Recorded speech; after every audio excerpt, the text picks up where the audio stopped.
तो so friends, स्वागत है आप सभी का हमारे यूट्यूब चैनल ASS एजुकेशन के।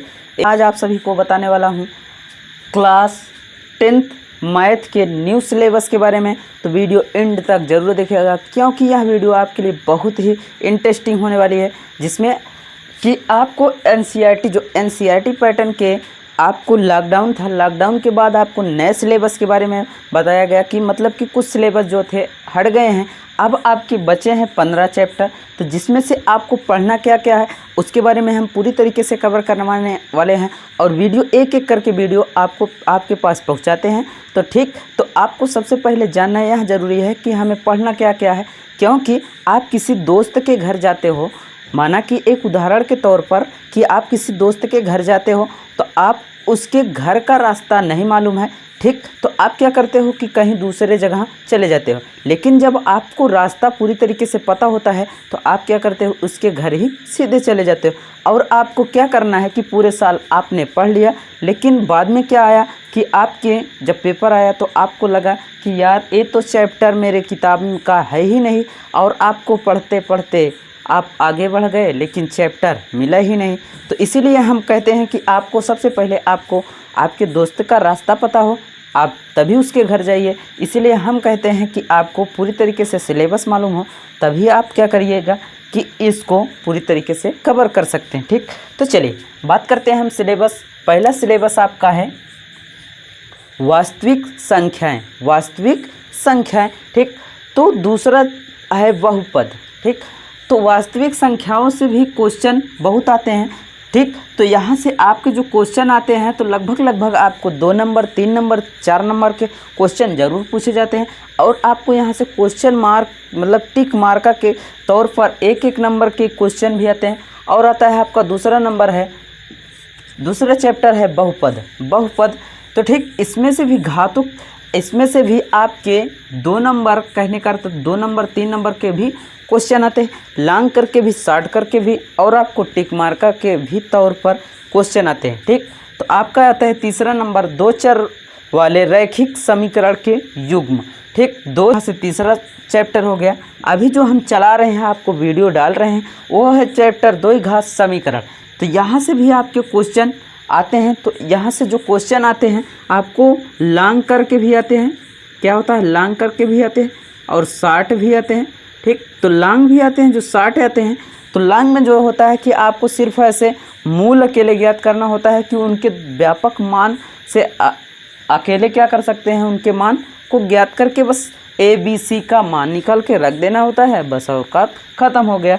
लेकिन अब जो 60 में आता है, आपके वहाँ से क्या होता है कि मूल भी ज्ञात करना है, और मूल ज्ञात करने के बाद आपके उस पर x का जो मान आता है -b² -4ac/2a। तो इस सूत्र पर भी सवाल आती हैं, तो उसको हमने वीडियो पूरा बनाया है, तो उस वीडियो को ज़रूर देखिएगा। तो चलिए, आपका आता है 5वां चैप्टर है समांतर श्रेणियाँ। ठीक, यहाँ से भी आपके बहुत क्वेश्चन आते हैं कि समांतर श्रेणियाँ कि D का मान जो होता है विभवांत, मतलब D का मान जो होता है उसके मान ज्ञात करना होता है। और उसके बाद आपके यहाँ से 3 नंबर 4 नंबर क्वेश्चन ज़रूर, मतलब कि 3 नंबर 4 नंबर तक के क्वेश्चन आते हैं। ठीक, अब आता है 5वां नंबर आपका त्रिभुज। त्रिभुज से भी क्वेश्चन बहुत बनते हैं। ठीक, तो त्रिभुज से भी क्वेश्चन जब आते हैं तो इनको भी पूरी तरीके से हम पढ़ाएंगे ज़रूर आपको। तो पूरा वीडियो देखने के लिए हमारे चैनल को ज़रूर सब्सक्राइब करें, ताकि आपको एक एक करके इनके चैप्टर हम जब आप तक वीडियो डालें तो तुरंत आप तक नोटिफिकेशन जल्दी से पहुंच जाए। तो चलिए बात करते हैं अगला चैप्टर नंबर 7 निर्देशांक ज्यामिति। यहाँ से हम कहें तो यहाँ आपके लिए बहुत ही इम्पॉर्टेंट चैप्टर है। ठीक, यहाँ से आपका यहाँ निर्देशांक ज्यामिति, त्रिभुज, और यहाँ से द्विघात समीकरण। ठीक, द्विघात समीकरण, ये सब चैप्टर जितने भी हैं। और यहाँ से आपका क्वेश्चन नंबर 8, मतलब कि चैप्टर नंबर 8, यहाँ भी आपके लिए बहुत ही इम्पॉर्टेंट है, क्योंकि यहाँ से भी आपके क्वेश्चन 3 नंबर 4 नंबर तक के क्वेश्चन 5 नंबर के भी पूछ सकते हैं, 6 नंबर के भी। ठीक, तो यहाँ से आपका जो सवाल होता है वहाँ से भी आ सकता है। आपका चैप्टर नंबर 9 है वृत्त त्रिभुज के कुछ अनुप्रयोग, यह भी आपके लिए एक तौर से माना जाए तो इम्पॉर्टेंट सभी चैप्टर हैं, लेकिन ये दो चार चैप्टर ऐसे हैं जो आपके लिए बहुत इम्पॉर्टेंट है। कहने का अर्थ कि यहाँ से आपके क्वेश्चन जितने भी बनते हैं वह लॉन्ग टाइप के बनते हैं, मतलब कि छोटे नहीं होते हैं, लॉन्ग टाइप के होते हैं। तो जिसमें से 3 नंबर 4 नंबर तक के क्वेश्चन भी पूछे जाते हैं। तो आप क्या करिएगा, उन चैप्टर को ज़्यादा तौर कीजिएगा कि आप पूरी तरीके से जितने क्वेश्चन हैं, क्वेश्चन के जो उदाहरण दिए गए हैं उन उदाहरण को ज़्यादा हल कीजिएगा, ताकि आपको क्या हो जाए कि उदाहरण से ही ज़्यादा क्वेश्चन पूछे जाते हैं। हर बार जो पेपर होता है बोर्ड पेपर का, तो बोर्ड पेपर में हर बार उदाहरण से ही जो क्वेश्चन ज़्यादा पूछे जाते हैं। ठीक, तो अब बात करते हैं यहाँ से 9 वृत्त त्रिकोणमिति के कुछ अनुप्रयोग। ठीक, 10वां नंबर आपका है वृत्त। वृत्त से भी क्वेश्चन आते हैं, तो वृत्त से जो क्वेश्चन आता है 3 नंबर 4 नंबर तक के क्वेश्चन इसमें से भी आते हैं। ठीक, वृत्त से अब आता है 11 नंबर रचनाएं। रचनाओं में से एक क्वेश्चन जरूर आता है, रचना का इम्पॉर्टेंट एक चीज़ है, वह भी आपका 5 नंबर से 7 नंबर का आता है।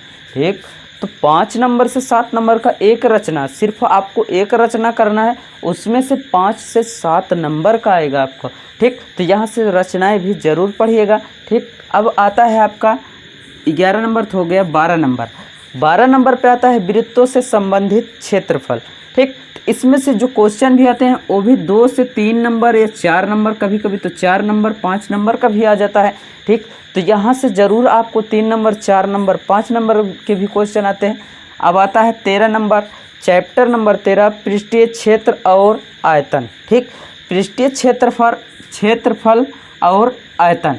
तो ठीक, यहाँ भी आपके लिए इम्पॉर्टेंट ही एक तौर से चैप्टर है। ठीक, तो यहाँ से भी आपको 3 नंबर से 4 नंबर के क्वेश्चन भी आते हैं। ठीक, अब आया सांख्यिकी। ठीक, यह आप प्रायिकता, ये दोनों चैप्टर क्या है कि इस समय नया है। ठीक, तो नया चैप्टर आपका है इन दोनों, तो यह भी आपके लिए इम्पॉर्टेंट ही एक तौर से है, क्योंकि जो चैप्टर नए आए हैं 14 नंबर 15 नंबर, तो उनमें से क्वेश्चन बनने के 100% आपको 99% कहने का अर्थ कि आपके क्वेश्चन जो बनेंगे 99% क्यों उन्हीं से क्वेश्चन पूछे जाएंगे। ठीक, क्योंकि यह नए चैप्टर है, तो नए चैप्टर से फोकस ज़रूर होगा कि नए चैप्टर से कुछ क्वेश्चन, इम्पोर्टेंट क्वेश्चन ज़रूर आप तक आएगा। तो इन सब चैप्टर को अच्छी तरीके से कवर कीजिएगा और पूरी तरीके से हम बताएंगे एक एक चैप्टर आपको करके।